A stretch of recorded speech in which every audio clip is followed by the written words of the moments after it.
Y hoy vamos a tocar un punto que me han asignado para compartir. Y una de las cosas que justamente daña una buena adoración, a pesar de que tenemos la habilidad y el talento para hacerlo, le pasó a Luzbel. Sabía adorar, de hecho Dios le vio las capacidades, los talentos que tenía. Era el mejor, porque si no Dios no lo hubiera escogido. Pero tuvo un problema para presentar su buena o verdadera adoración al Señor. Era un bichito que se llama rebelión. Y yo quiero que me acompañe a mirar la parábola, perdón. En Génesis, el capítulo 11. Y yo en esta mañana quiero hablar acerca de las consecuencias de la rebelión. Usted que ha estado practicando la rebelión, usted que le ha gustado el bichito de la rebelión, tengo malas noticias. Tiene consecuencias que no son nada buenas y que repercuten para nuestra eternidad en los cielos. Así es de que Dios nos envía esta palabra, que por favor nos abstengamos de practicar ese espíritu de rebelión, de alimentar ese espíritu de rebelión que está ahí tocándonos el corazón, y más adelantico vamos a mirarlo. Pero acompáñame a mirar Génesis capítulo 11, vamos a leer los primeros 8 versículos. Usted quizás sabe esta historia, o la ha escuchado, se la dio en la escuela dominical o en la escuela, en algún lado, pero oraba a Dios que mientras vamos estudiando, Dios nos revele la condición que cada uno tenemos. Amén. ¿Listos? A la voz de 3 para que todos estén como empapados del sentido de esta palabra. 1, 2 y 3. Tenía entonces toda la tierra una sola lengua y unas mismas palabras. Y aconteció que cuando salieron de oriente, hallaron una llanura en la tierra de Sinar y se establecieron allí. Y se dijeron unos a otros: vamos, hagamos ladrillo y cosámoslo con fuego. Y le sirvió el ladrillo en lugar de piedra y el asfalto en lugar de mezcla. Y dijeron: vamos, edifiquemos una ciudad y una torre cuya cúspide llegue al cielo, y hagámonos un nombre, por si fuéramos esparcidos sobre la faz de la tierra. Y descendió Jehová para ver la ciudad y la torre que edificaban los hijos de los hombres. Y dijo Jehová: he aquí, el pueblo es uno, y todos estos tienen un solo lenguaje, y han comenzado la obra, y nada les hará desistir ahora de lo que han pensado hacer. Y confundamos allí su lengua, para que ninguno entienda el habla de su compañero. Así los esparció Jehová desde allí sobre la faz de la tierra, y dejaron de edificar la ciudad. Cierre sus ojos un momentico y dígale al Señor: me conoces, quiero que me hables y que me ayudes a mejorar lo que tengo que mejorar. Padre, gracias.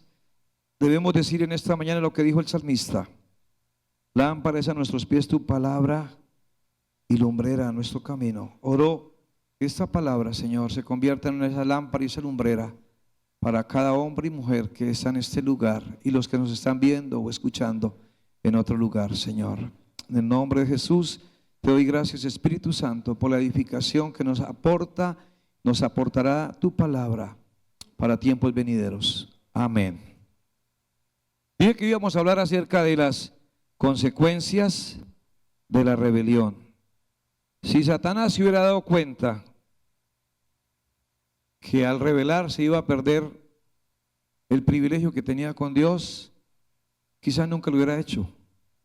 Si se hubiera dado cuenta la oportunidad que Dios le había dado de desarrollar un talento, una habilidad, quizás nunca lo hubiera hecho. Pero déjeme decirle que la rebelión es un espíritu. Es un espíritu. El único propósito que tiene es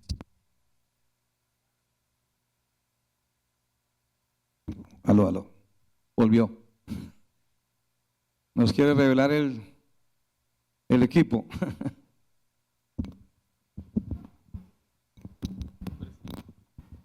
Ok.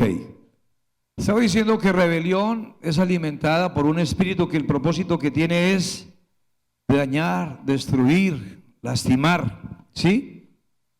Y ese propósito lo llena a través de ¿qué? Del orgullo. Y la Biblia está llena de personas, de historias de personas que pudieron ser, pero no fueron. Vuelvo a repetir esta frase. Personas que pudieron ser, pero no lo fueron. O lo fueron por un tiempito, pero terminaron donde no deberían estar. ¿Se acuerdan? Por ejemplo, de Saúl. Dios lo había destinado por unas cosas, pero no llegó a ser. ¿Se acuerdan de Absalón? Quizás era uno de los hijos que más tenía capacidad para suceder en el trono a David. Pero le picó el bichito de la rebeldía, de la rebelión. Hay otro que siempre he mirado y es uno que fue obrero de un grande profeta y fue Giezi. ¿Se acuerdan de Giezi? No. Giezi tenía el privilegio de estar compartiendo su vida con uno de los profetas más usados de la época. Pudo haber sido el sucesor, pero no fue. Y muchos de los que estamos en esta mañana podríamos ser o podríamos también llegar a no ser. ¿De qué depende? De nosotros, del cuidado que le pongamos a nuestro corazón. Y rebelión puede traducirse como, pues podríamos decir con mayor frecuencia que cuando hablamos de rebelión nos estamos refiriendo a cambios, a sublevación, a rechazo a la autoridad, a rebeldía, a revolución, ¿sí? O sea, un rebelde, alguien que llega a dirigir una rebelión es porque antes ya fue ¿qué? Un rebelde, y entonces se buscó un grupito para causar una rebelión. Y mientras yo estaba estudiando esta palabra de esto que produce la rebelión en nosotros, me estaba preguntando este pasaje de Génesis 11, porque ese nos ha enseñado que fue una rebelión, es la famosa rebelión de la Torre de Babel. Y estuve preguntándole al Señor cuando le estudié este pasaje, Señor, quiero mirar aquellas cosas que aparentemente se ve que no es malo, ¿no? Dice que empezaron a tener superioridad en lo que hacían. Antiguamente construían con piedras, ahora descubrieron que podían cocinar ladrillos y quedaba más bonita la obra, ¿cierto? Dice ahí. Se dieron cuenta que usaban la mezcla y descubrieron el asfalto y dijeron, oye, ahora con el asfalto queda como más bonitas las carreteras. Pareciera que la cuestión no está bien, ¿cierto? Y yo decía, bueno, yo estudio esto, ¿en dónde estuvo el problema? ¿En dónde estuvo la situación de que de pronto se convirtiera en algo? Y resulta que el problema estaba entre el propósito o la intención que ellos tenían. Regálame por favor Génesis capítulo 11, el versículo 3. Y quiero que miremos ahí, porque algunas cosas que nosotros estamos haciendo que parecen bien, que tienen como un buen perfil, ¿sí? Pero detrás de eso hay algo que no cuadra, que no está bien. Vea lo que dice. Y se dijeron unos a otros, vamos, hagamos ladrillo y cosámoslo con fuego. Y le sirvió el ladrillo en lugar de, bueno, regáleme el 4, de piedra y el asfalto.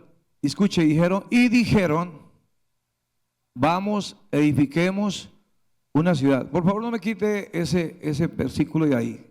Mientras yo estudiaba la palabra, decía, bueno, ¿qué tenía de malo de que hicieran una ciudad, de que hicieran una torre y de paso querían como estar, entre comillas, más cerca del cielo, ¿cierto? Parece que no estuviera como fea la idea, pero ahí está la explicación muy clara. Y dijeron, edifiquemos una ciudad y una torre cuya cúspide llegue al cielo. Bueno, y hagámonos, bueno, esa es la primera. Y ahí donde yo entendía por qué Dios lo tilda o la Biblia nos muestra que es una rebelión. ¿Los había mandado Dios a hacer eso? Entonces, cuando nos ponemos a hacer cosas que Dios no nos ha encomendado hacer y que el propósito parece como bueno, pero en el fin ya Dios sabe, porque la Biblia dice que los pensamientos de Dios son más altos que nuestros pensamientos, nuestros caminos también. Entonces, dice, hagamos, ¿en qué estaban entrando? En orgullo. En orgullo. El siguiente punto dice, y hagámonos, el 5 por favor. Regálame el versículo 5. Bueno, no, el 4 para poder entender el 4. Hagámonos un nombre por si fuéramos esparcidos sobre la faz de la tierra. ¿Usted no se ha dado cuenta que casi todo político que hace una obra, ¿qué vaya a hacer? Pone el nombre. ¿Por qué coloca el nombre? Para ser reconocido, probablemente para que pasen décadas, generaciones y no se olviden que fue él el que hizo. Pero le falta escribir una frasecita que diría, esta obra fue hecha gracias al aporte de los que pagaron impuestos. Eso lo quería decir. Cuando yo estudiaba esta palabra me di cuenta por qué la rebelión empieza con cosas pequeñas que tienen una buena apariencia, que tienen aparentemente una buena intención, pero que no está haciendo Dios glorificado. Y entonces pensamos que tiene buena cuestión, pero Dios no los había mandado a ellos. Ahí nos damos cuenta que el propósito de ellos era demostrar que arrogancia, demostrar que tenían capacidad, entre comillas. Y no es que fuera malo, porque Dios les había dado esa capacidad. Pero la siguiente respuesta que entiendo por qué Dios lo muestra de que es una rebelión es el versículo 5. Mira lo que dice el versículo 5. Y descendió Jehová para ver la ciudad y la torre que edificaban los hijos de Coré. Pare ahí. Hay cosas que vamos a hacer y pensamos que Dios no se está dando cuenta. Pero Dios sí se está dando cuenta de qué es lo que estamos haciendo, cuál es la intención y cuál es el propósito. ¿Habían hablado ellos con Dios? No. Pero Dios sí se había dado cuenta y dijo, esto que están haciendo no está bien. Y mira lo que dice el versículo 6. Y dijo Jehová, he aquí el pueblo es uno y todos tienen un lenguaje. Ahí vio el problema que tenían realmente en su corazón. Y tienen un solo lenguaje y han comenzado la obra. Mire lo que sigue diciendo. Y nada, escuché, les hará desistir de lo que han pensado. Y Dios se dio cuenta que la intención que tenían no era buena, porque Dios escudriña nuestro corazón. Hay cosas que estamos haciendo bien para nosotros, pero resulta que para Dios no están bien. Y es ahí donde nuestro corazón entonces demuestra que está lejos de Dios. Mire lo que dice el versículo 7. Ahora pues, ¿qué dice? Descendamos. Escuche cómo habló, ¿en plural o en singular? En plural. ¿A quién está haciendo referencia ahí la palabra? Al Padre, al Hijo y al Espíritu Santo. Le quiero hacer una pregunta. ¿Ha descendido Dios en los últimos meses, en los últimos días a su vida a decirle cosas? Y cuando Dios dice necesito descender pronto, descendamos pronto, es porque dice para que confundamos. Y hay cosas que Dios ha tenido que confundir porque la intención no es buena, porque eso lleva una rebelión. Y mientras yo estábamos en la adoración, yo entendía que hay muchos problemas que se están germinando y se van a germinar en nuestros hogares a través del espíritu de rebelión. Escuche, vuelvo a repetir esto. Hay algunos problemas que se están generando en algunos hogares que se está robando la adoración. Y es porque está el espíritu de rebelión, rebelión a la autoridad, a la jerarquía. Ahora, hay una parte de la Biblia, y nos han enseñado, estos días he tenido algunas diferencias con algunos compatriotas con respecto a la situación del país. Y ellos decían que había que obedecer. Y yo le dije, les tengo que contradecir esa parte. Porque la Biblia dice, es mejor obedecer a Dios. ¿Y a cuáles hombres se estará refiriendo? Aquellos hombres que nos implantan que nos siembran cosas que van en contra de la voluntad de Dios. Y alguien que nos implante esas cosas es porque tiene el corazón ¿dónde? Lejos de Dios.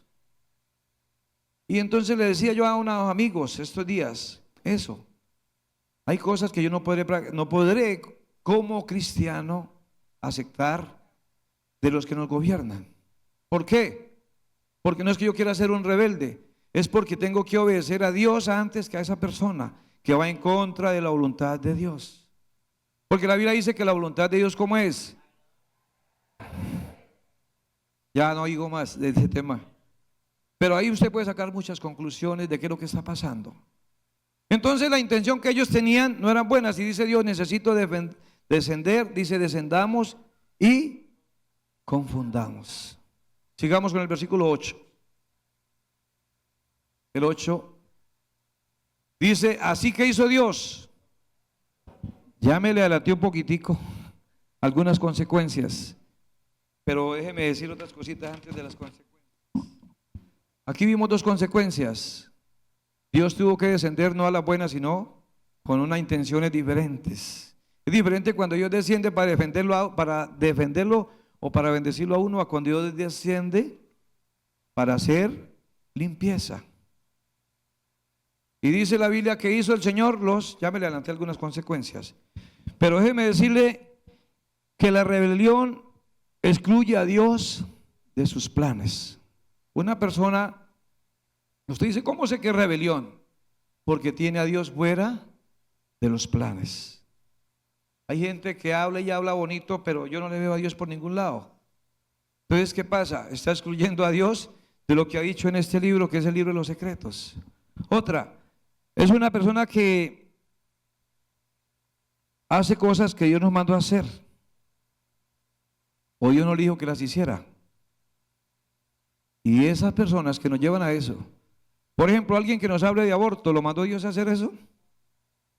No. No estamos viendo eso de alguna manera como debería ser, ¿cierto? Y ellos dijeron esta frase, hagámonos un nombre, ¿se acuerda? ¿Lo leímos? ¿Cuál era la intención? ¿Honrar a Dios? Para hacerse famosos, hagámonos un nombre. Hay muchas cosas que se muestran en nuestra vida, pero la intención ya la Dios la está mirando, que no está bien. Y esas cosas son las que justamente están dañando ¿qué? La adoración que Dios quiere perfeccionar en nosotros. Yo creo que nosotros necesitamos ser conscientes de que cada vez que estamos siendo tentados, ahora, todos seremos tentados. Todos seremos tentados en diferentes maneras. Martin Luther King, creo que fue, o Martín Lutero, confundo, pero dijo, no puedo evitar que los pájaros vuelen sobre mi cabeza, pero yo sí puedo evitar que hagan aquí un nido en mi cabeza, porque tengo manos para quitar. Yo no puedo evitar tener tentaciones, ¿cierto? La Biblia dice, las armas de nuestra milicia no son carnales, sino poderosas en Dios para destrucción de fortalezas. Cuando han venido fortalezas, una fortaleza del diablo es la rebelión. ¿Cómo la podemos vencer? ¿Cómo la podemos vencer? Dice, no, es que yo voy a demostrarle que yo también sé. Y empieza usted una competencia ahí de celos, de orgullo, de inmadurez. Y eso no es un arma que Dios le ha dado a usted para manifestar el reino de Dios, por decir algo. Entonces ellos empezaron a usar esa estrategia y de ahí Dios mira, ya les dije, que es una cuestión de rebelión. Pero déjeme decirle que usted dice, bueno, ¿y yo de dónde me volví rebelde? ¿De dónde le salió la rebeldía a Luzbel para convertirse en Lucifer? Vamos a mirar lo que dice Proverbios, capítulo 6, el versículo 16 hasta el 19. Y creo que algunas de esas cosas que vamos a leer, que usted de pronto ha leído este pasaje y se lo sabe, son algunos de los ingredientes que el diablo está usando a través del espíritu de rebelión para fortalecer la rebelión en nosotros. Escúcheme bien esto. Estos elementos que vamos a leer son algunos de los que el diablo está usando para alimentar en nosotros rebelión. Ahora usted estará pensando, bueno, ¿dónde estoy siendo rebelde? En mi casa. No estoy manejando bien la situación como esposo, como padre, como esposa, como madre, como hijo. Eso es revelarnos a los principios bíblicos. Mira lo que dice la palabra, Proverbios. 6 cosas aborrece Jehová y aún 7 abomina su alma. Vamos a leerlas. Ojos altivos, lengua mentirosa, las manos derramadoras de sangre inocente, el corazón que maquina pensamientos inicuos, los pies presurosos para correr al mal, el testigo falso que habla mentiras y el que siembra discordias entre hermanos. No digan cuál se siente identificado o identificada. Pero déjeme decirle que si tiene alguna de esas, dice la Biblia que esas cosas, ¿qué? Y si Dios las aborrece, entonces dice la Biblia, ¿cómo es que le dijo? Vamos, descendamos. Entonces Dios ya miró que usted y yo tenemos alguna de esas 7 y dice a la Trinidad, descendamos y confundamos. Por eso hay algunas cosas que no nos salen, porque Dios dice, me toca confundirlo porque se me va a perder, o me toca trastornarle ese mal, esa intención. Y si usted se dio cuenta, mire que la mayoría de esas 6 cosas, 7 cosas, involucran órganos. 6 cosas aborrece Jehová y aún 7. Ojos. ¿Qué dice? ¿Cuál otra anotaron? La lengua sigue bajando. El corazón, mire, arrancamos los ojos altivos. Vamos a arrancar de arriba, vea. Los ojos altivos, la lengua mentirosa, el corazón que maquina pensamientos inicuos, las manos derramadoras de sangre. Cuando yo he leído este pasaje me doy cuenta de que cuánto peligro tienen nuestros órganos para convertirse en armas de iniquidad. Ahora le hago una pregunta, ¿será que usted está usando estas cosas que Dios abomina? Porque son cosas, Dios no abomina los ojos, ni abomina sus manos, ni abomina sus pies, ni su corazón. Abomina lo que Dios, lo que usted está haciendo o lo que yo estoy haciendo con esas cosas. Y quizás algunos dicen, hermano, yo estoy siendo víctima de alguien que hace esas cosas. ¿Qué hace usted? A mí me ha pasado. Hace un tiempo nos pasaba algo así. Normalmente me reúno con mi familia y comento cosas que pasan en la casa. Y yo le digo a mi esposa, ¿qué vamos a hacer? O a mis hijos, vamos a orar que Dios me diga algo. Y hace un tiempo, unos meses, muchos meses atrás, le dije, Señor, necesito que me dé una palabra. Y ya la cité ahorita. La acabé de decir ahorita. Las armas de nuestra milicia,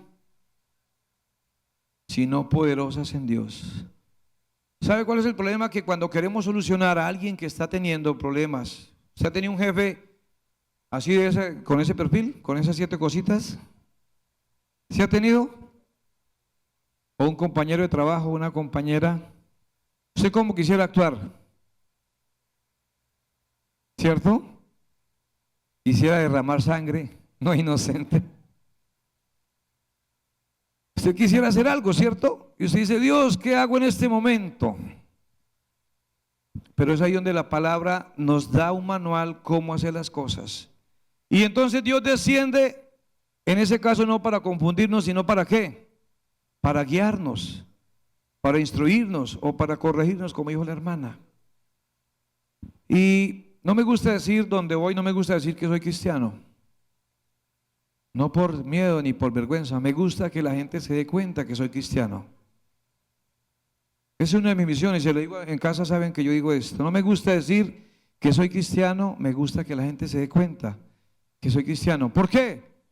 Porque la mayoría de gente no cristiana no quiere tener un negocio con un cristiano, no quiere arrendarle a un cristiano, no quiere darle trabajo a un cristiano. ¿Por qué? Cosas o 7 puede tener ahí. Y dice, ¿cómo lo empleo con esas 7 cosas?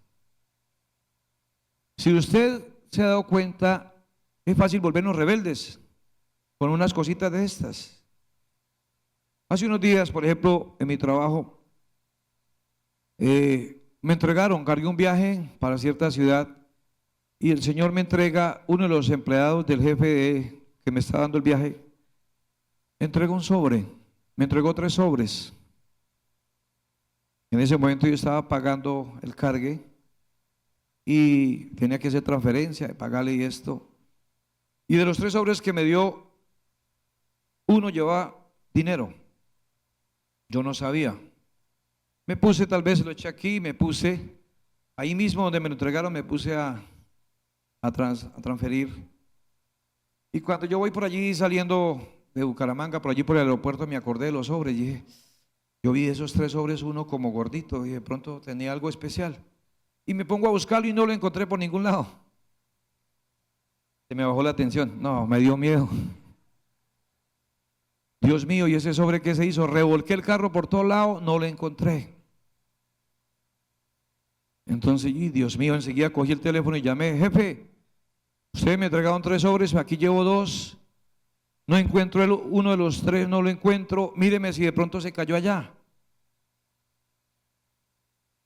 Y usted sabe que cuando tema dinero, cuando se pierde dinero, el primer sospechoso es el que se lo entregaron. Así de que yo dije, el primer sospechoso soy yo, y ya saben que soy cristiano. Me rebelo contra esta norma, contra lo que dice la Biblia. Así que anduve pensando esos 3 días, mientras fui y volví, ¿qué voy a hacer? Y me puse a orar, Señor, ¿cómo oro por esta situación? Entonces lo único que hice fue darle cara, jefe, usted me entregó un sobre, en el mismo momento en que usted me lo entregó, soy responsable, no soy un niño. Usted me lo entregó, quiero ser responsable de ese sobre, no. Pero lo llamo, ¿qué llevaba ese sobre? Dijo, hermano, eso llevaba plata. Volvió otra vez el susto, saber cuánta plata era. Pues quiero decirles que era bastante plata. Y él me dijo, revise bien el carro. Yo le dije, hermano, mire las cámaras. Resultó que las cámaras no servían. En fin. Y ahí estoy yo como cristiano mirando si me revelo a una verdad que me dice la Biblia, me revelo a una autoridad. Y estuve pensando, Dios, ¿qué hago? Guíeme qué hacer. Guíeme qué hacer.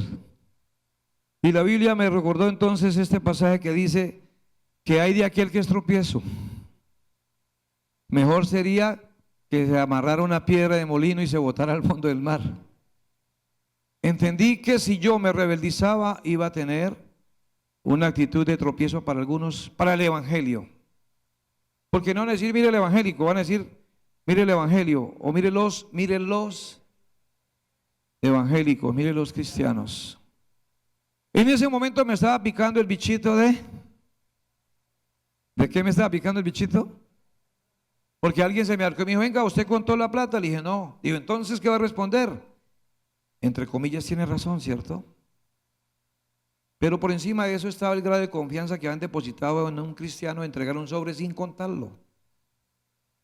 Yo tenía argumentos para decir, no, yo no lo pago. Así de que, para no alargarme, así de que rápidamente yo llegué de viaje y hablé con el jefe. Le di la cara, le dije, señor, usted dice que perdió, le creo, no sé cuánta plata era, pero le creo lo que usted dice. Dígame, ¿cómo le pago? Dijo, ¿cómo me puede pagar? Y ahí estoy yo diciendo, hoy Señor. Y le dije, jefe, yo sé que en este momento usted está desconfiando de mí porque el primer sospechoso soy yo. Pero quiero decirle que si quiere lléveme al polígrafo para que salga de dudas. Y él me miraba. Y él me miraba, ¿no? Delante de Dios no dice nada de eso, ni también delante de los hombres, ¿no? Porque hay un amigo que le dijo al patrón, patrón, delante de Dios, yo no he cogido nada. Digo, yo no toqué nada. Dijo, no, usted no la tocó, lo tocó los que lo bajaron. Está hablando de los que bajan, hay una gente que vende carga en el camino. Y entonces el muchacho llega y le dice al patrón, patrón, delante de Dios yo no toqué nada. Digo, no, es que usted no la tocó fue los que lo bajaron. Y yo le dije, jefe, delante de Dios y delante de los hombres yo no tomé ese dinero, quiero que sepa eso. Segundo, quiero responderle porque no soy ningún niño. Y ella sabía que yo soy cristiano. Le dije, tercero, no quiero ser tropiezo para usted ni para el evangelio. Y si me tocó perder esta, pues la pierdo. Dijo, ¿cómo me puede pagar? Le dije, dígame cómo le pago. Pero yo había orado, Señor, ¿cómo le pago a este señor?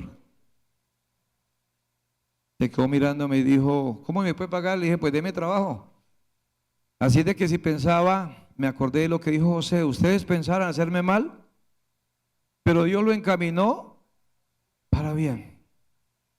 Y sabe, en estos días que he ido pagando, esta semana terminé de pagar y perdí un poco de plata. Pero en esta semana él se puede dar cuenta quién soy yo, quién es un cristiano. Ahora no estoy chicaneando que soy cristiano, no, Dios me libre de eso. Estoy diciendo cómo me guió el Espíritu para actuar como cristiano en ese momento. Y creo que el propósito de Dios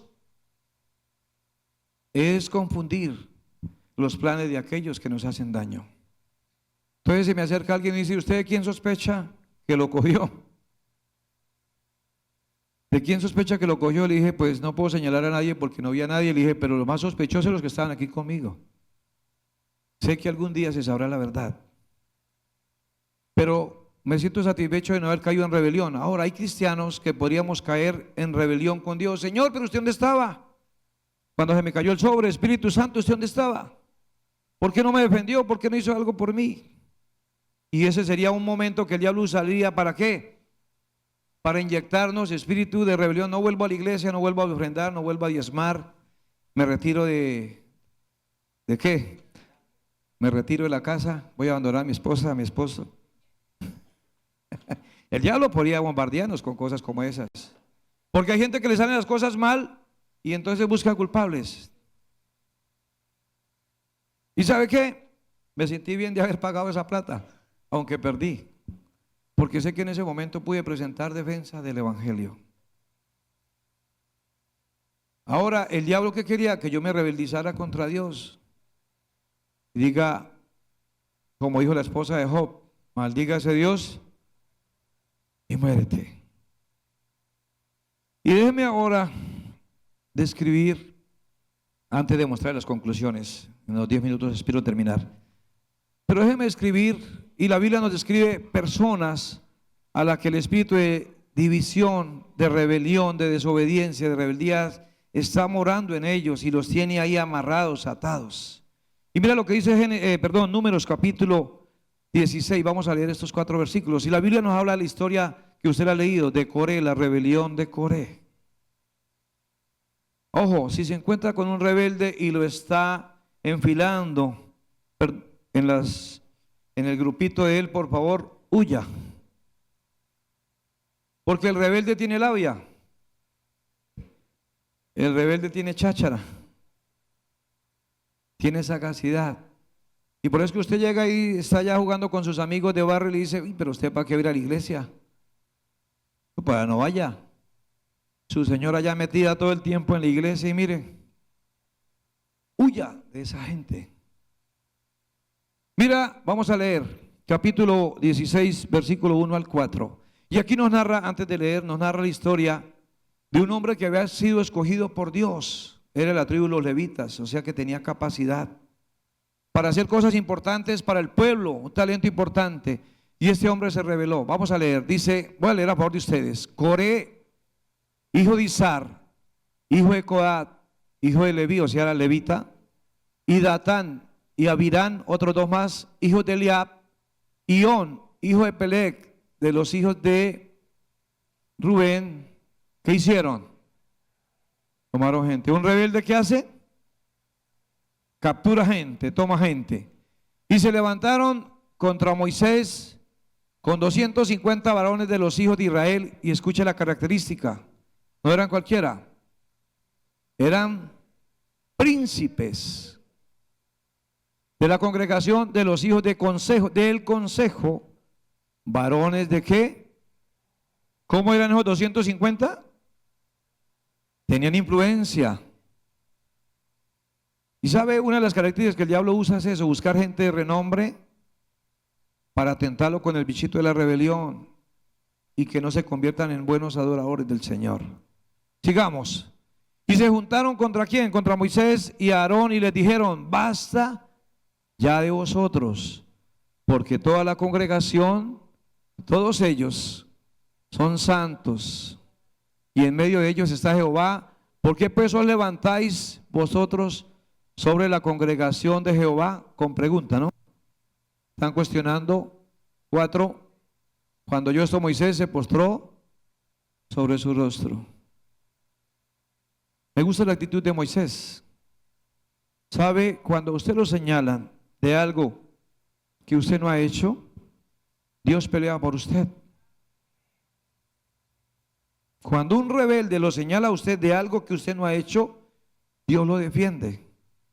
¿Se defendió Moisés? No. El pasaje nos sigue ilustrando que no se defendió.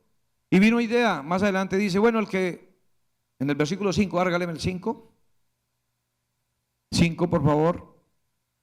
Y habló a Coré y a todo su séquito diciendo, mañana mostrará Jehová quién es suyo, quién es santo.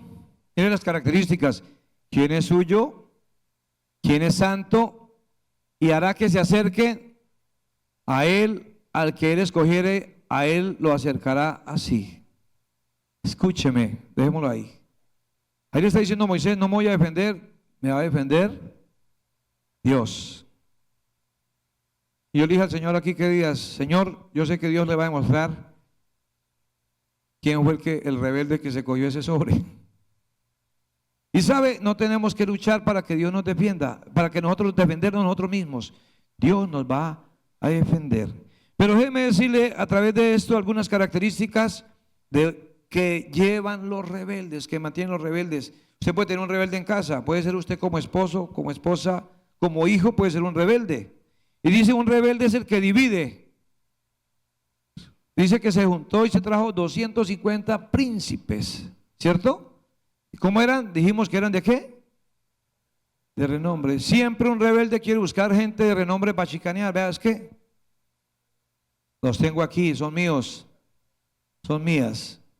Otra, se le olvida para qué y para qué y por qué Dios los escogió. Si usted mira el contexto de este pasaje, Dios los había escogido a ellos para qué.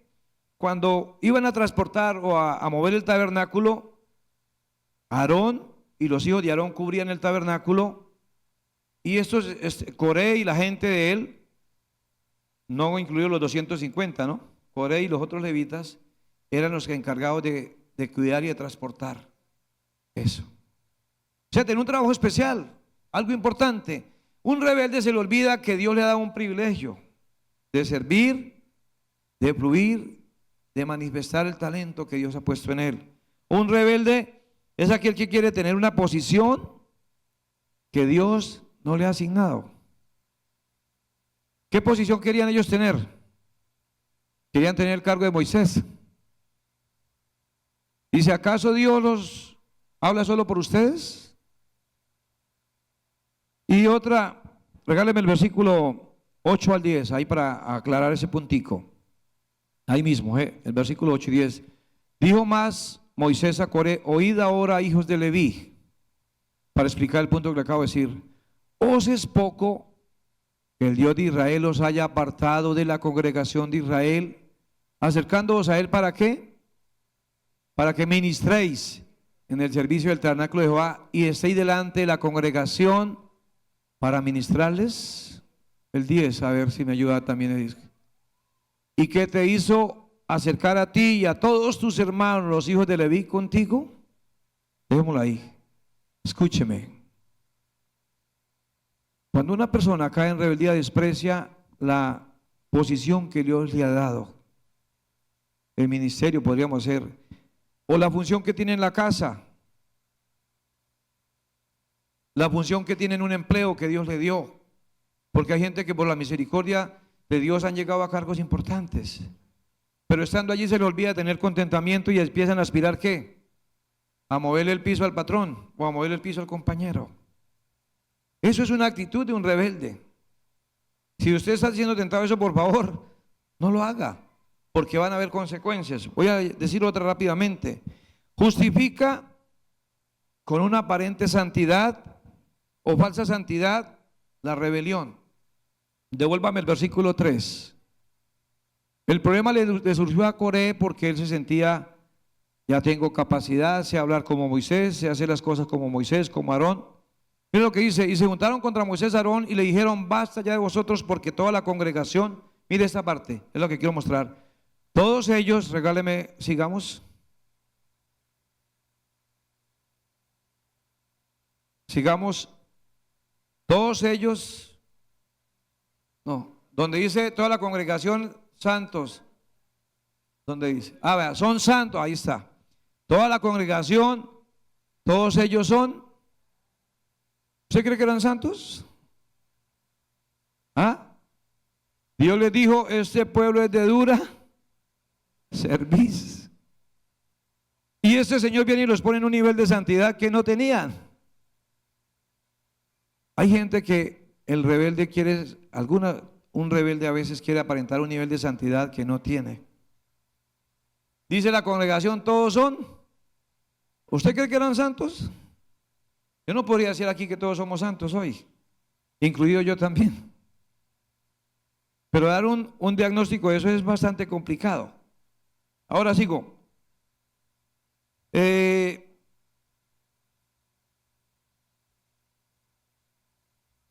Ellos tenían una característica importante. Y el rebelde, quiero ya que me muestren Números capítulo 14, el versículo 3 y 4. Con eso termino la parte de la descripción de los rebeldes o el que practica la rebelión.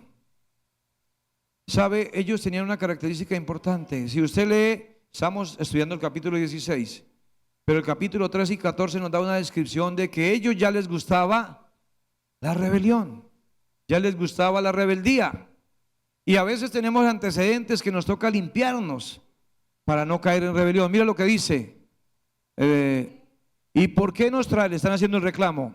¿Y por qué nos trae Jehová a esta tierra para caer a espada y que nuestras mujeres y nuestros hijos, nuestros niños sean por presa?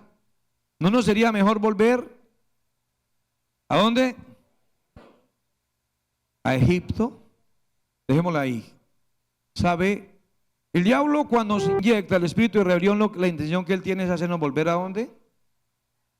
A Egipto. Y cuando nos quiere volver a Egipto, ¿cómo lo hace? Haciéndonos olvidar todo lo que Dios ha hecho hasta acá. A ellos se les olvidó que Dios ya había hecho cosas grandes. Ya habían pasado el desierto, habían pasado el Mar Rojo, habían pasado el Jordán, y se les olvidó. Y dicen: ¿para qué nos trajo hasta aquí? Mejor nos hubiéramos muerto allá, o mejor nos quedáramos en Egipto. Déjeme decirle que algunas veces ustedes y yo nos sentimos tan atraídos por Egipto, porque dice: no, es que allá lo que ocurre allá es una belleza. Y empezamos a hablar como hablan los de Egipto. Empezamos a actuar como actúan los de Egipto. Empezamos a tener el comportamiento que todo el mundo dice: oiga, pero usted no era así. ¿Qué le pasó? ¿Qué le está pasando? Davidcito, vamos aterrizando ya. Y quiero decirle en esta mañana, querido hermano, amigos, los que están aquí, que por todas las cosas del mundo tratemos de no dejarnos inyectar este espíritu de rebelión, porque vamos a tener ¿qué? Consecuencias. Dios nos guarde de entrar en ese espíritu de rebelión. Hay cosas que no he estado de acuerdo y prefiero no caer ni en rebelión ni en desobediencia y simplemente cierro un ciclo. ¿Por qué? Porque sé que voy a tener ¿qué? Consecuencias. ¿Usted es consciente de que si tiene rebelión va a tener consecuencias? ¿Sí es consciente? ¿Cuál cree que fue las consecuencias que tuvo Coré? ¿Cuál cree? Se los tragó la tierra y a sus bienes. Se los tragó todo lo que habían tratado de hacer en ese tiempo de rebelión, se les defumó, se les desapareció. Y sabe, no permita que el espíritu de rebelión lo lleve a que Dios lo mire como una persona descalificada. Porque Dios ha tenido que descalificar muchas personas. Por eso empecé diciendo, hay muchos que podrían haber sido, pero no fueron. ¿Por causa de qué? De la rebelión. Y sabe, una de las cosas que ocurrió con este rebelde fue que fueron cambiados sus planes, fueron trastornados sus planes. No solo murió, antes de eso fueron trastornados sus planes. Y sufrió pérdidas. Mira lo que dice el capítulo 16, el versículo 32 y 33.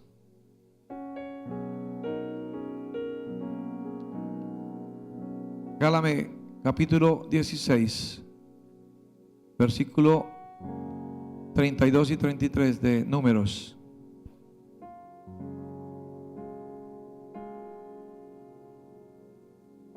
Dice, abrió la tierra su boca y los tragó a ellos, a sus casas, a todos los hombres de Coré.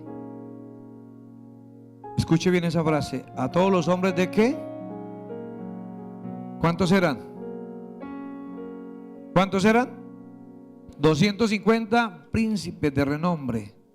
Dice, y a todos sus bienes. Regáleme el 33. Y ellos, con todo lo que tenía, descendieron vivos al Seol, y los cubrió la tierra, y perecieron de en medio de la congregación. Y déjeme decirle, y me gusta esa parte, cuando usted y yo somos rebeldes, no todo el mundo nos va a seguir. Habrá gente que se guarda todavía para Dios. Cuando usted y yo somos rebeldes, no lograremos persuadir a todo el mundo. Y gracias a Dios porque pasen esas cosas. Si alguien que no logró persuadir, Coré, lo ilustra la Biblia, fue a su propia familia. Porque cuando usted y yo somos rebeldes, en la casa se nota, ¿cierto? ¿Si se nota o no se nota? Cuando usted y yo no estamos violando algún principio, algún mandamiento, se nota y alguien no lo dice. Pero en la casa de Coré, aunque Coré logró persuadir a 250 y parte quizás de la congregación, no logró persuadir su familia. ¿Cómo le demuestro esto? Mira lo que dice Números 26:11. Ahí mismo en Números 26:11. Yo dije, me puse a mirar, dije, ¿cómo murió una familia? Dice, mas los hijos de Coré. ¿Qué pasó con los hijos de Coré? No murieron. ¿Por qué no murieron? Porque probablemente algunos días le decía en ese tiempo, papá, Moisés está haciendo las cosas bien. Papá, mire que Aarón lo ha hecho bien. O por mal que lo haya hecho, no vamos mal. Benditas esas personas que aparecen en nuestra familia y dicen, vamos bien todavía, mejoremos, cambiemos. Y gracias a Dios, de esa generación se levantó un grupo de gente que después siguieron sirviendo.